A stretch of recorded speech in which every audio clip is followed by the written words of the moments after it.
Hello, friends. Today we will delve into the plot of the 1975 American historical drama Mandingo. The story takes place in the deep south of the United States shortly before the Civil War. On the old Falconhurst plantation lived the widower Warren Maxwell and his son Hammond.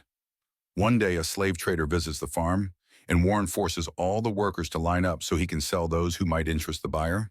The trader meticulously inspects the men and selects 3 workers, deeming them suitable for hard labor. Hammond returns home and learns from Lucretia that one of the girls, Big Pearl, is gravely ill. She has a high fever and is barely able to get out of bed. Learning that the girl has never been in an intimate relationship with anyone, Warren and the trader advise Hammond to pay attention to her. Later, over dinner, the trader suggests an unusual remedy for Warren's sore legs, using a boy to lie under his feet to create pressure, akin to pressing grapes. In the evening, Lucretia and another servant help Big Pearl prepare to meet Hammond. Hammond tries to be gentle with her and shows some care, though the girl is compelled to follow all his commands. They spend the night together. The next day, Hammond notices that Agamemnon, one of the workers, is praying and scolds him for it since reading and prayer are considered unacceptable for people of their status. Upon returning home, he tells his father about this, but Warren is more concerned about his sore legs.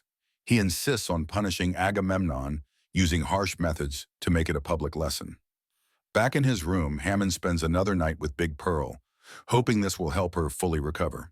In the morning, he orders a harsher punishment for Agamemnon, having him suspended by his legs and subjected to corporal punishment. At this moment, Charles, Hammond's cousin, bursts into the barn and intensifies the punishment.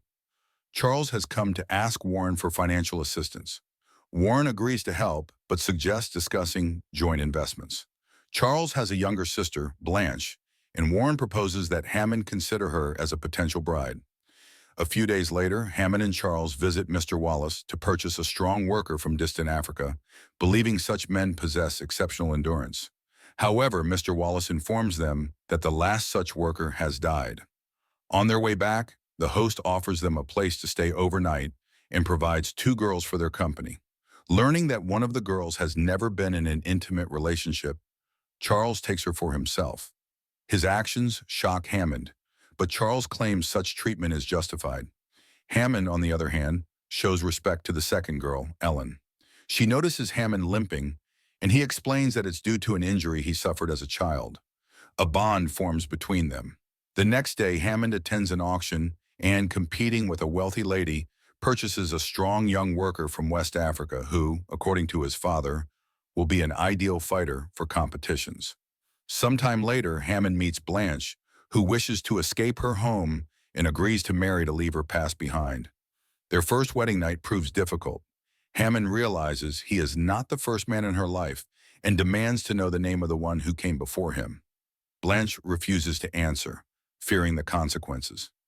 Disappointed, Hammond goes to a brothel but refrains from infidelity and simply drinks himself into a stupor. Meanwhile, his new worker participates in a fight, wins, and earns Hammond a small sum of money. One of the spectators proposes hosting another fight in 2 months, and Hammond agrees. On the way home, Hammond purchases Ellen, openly declaring that she will serve not only as a maid, but also as his companion. Upon returning home, Hammond introduces Blanche to his father. In the bedroom, he bluntly tells his wife that he won't share a bed with her since she wasn't a virgin on their wedding night.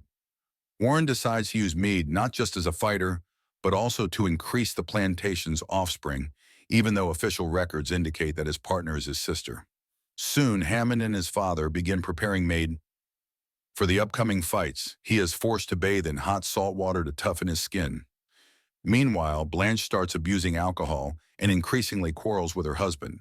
Warren insists that his son mend relations with his wife, but Hammond avoids marital obligations, preferring to spend his nights with Ellen. One day, Ellen informs Hammond that she is pregnant and asks him to grant their son freedom when he comes of age. A few days later, Hammond learns about an uprising of workers on a neighboring plantation owned by Mr. Willis.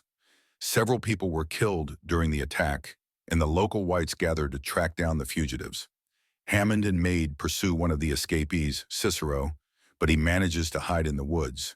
Mede, coming face to face with the fugitive, decides to let him go, unwilling to be part of his fate. However, the fugitive is eventually caught and publicly stripped of everything. Hammond and Mede head to the fight, while Blanche, drunk, summons Ellen. During the conversation, she beats the girl after learning she is carrying her husband's child. Lucrezia intervenes and helps Ellen escape, but Blanche continues to chase her and pushes her down the stairs. In the ring, Mede faces a formidable opponent who fights brutally, biting and scratching him. Hammond, seeing his fighter struggle, is ready to forfeit to save Mede's life. But Mede overcomes the odds and wins. The owner of the defeated fighter offers to buy Mede, but Hammond refuses and takes him home. Upon returning, Warren learns that due to Blanche's actions, Ellen lost her child. His father asks Lucrezia to hide this from Hammond to prevent him from divorcing Blanche. Later, Hammond gifts Ellen ruby earrings and buys a similar necklace for his wife. Warren, eager to see grandchildren, demands that Hammond and Blanche reconcile. During dinner, Blanche notices Ellen's jewelry and causes a scene. In the heat of the argument, she confesses to Hammond that her first lover was his cousin Charles. The family soon decides to sell some of the workers, but Hammond forbids the sale of children. He takes Ellen with him, openly acknowledging her importance in his life. An enraged Blanche orders a boy to summon Mede. When he arrives, Blanche threatens to accuse him of assaulting her unless he shares her bed. Mede has no choice but to comply. Sometime later, Hammond returns home and learns that Big Pearl has given birth to Mede's son.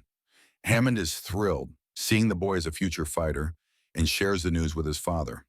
However, Blanche soon announces that she is pregnant.